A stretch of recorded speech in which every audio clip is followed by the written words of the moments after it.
Troisième jour de compétition ici à Tignes pour cette Coupe du Monde de ski alpin IPC. Le slalom géant était au programme de ce jeudi en 2 manches. Et du côté de nos Français, c'est Marie Bochet qui prend la première place dans la catégorie debout. Aujourd'hui, c'était particulier, des conditions un peu difficiles au niveau de la visibilité, donc un petit peu plus difficile que les jours précédents. La neige était belle quand même, on a eu des bonnes conditions, les bénévoles ont fait vraiment du beau travail. Donc au final, on a fait une belle course et puis voilà, ça fait du bien aussi de skier dans ces conditions, parce qu'on ne sait pas lesquelles on aura à Sochi, donc voilà, il faut s'y habituer aussi. Un autre bon résultat chez les Français avec la belle 4e place chez les debout également pour Cédric Amafroy-Broisa. 2 manches difficiles pour moi aujourd'hui. C'est vrai qu'on rentre de la tournée des États-Unis, je me rends compte que je suis bien fatigué. Donc j'ai un peu subi le terrain tout long. Voilà. Oui, 4e, c'est toujours mieux que de sortir ou que d'être 10e. C'est vrai qu'aujourd'hui, pour moi, je suis déçu parce que j'arrive pas à skier mon ski en fait. Voilà.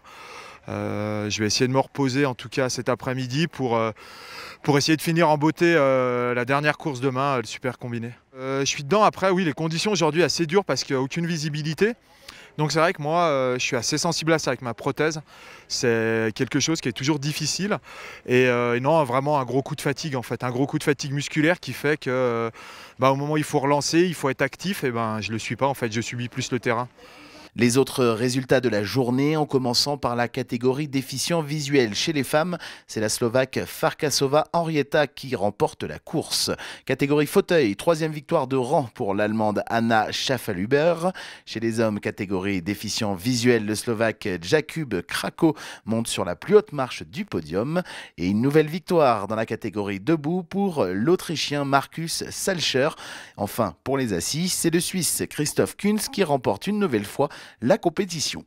Demain, suite et fin de cette Coupe du Monde avec le super combiné qui est à suivre évidemment sur bloghandicap.com où vous pouvez toujours retrouver d'autres vidéos autour de cette Coupe du Monde de ski alpin IPC à Tignes.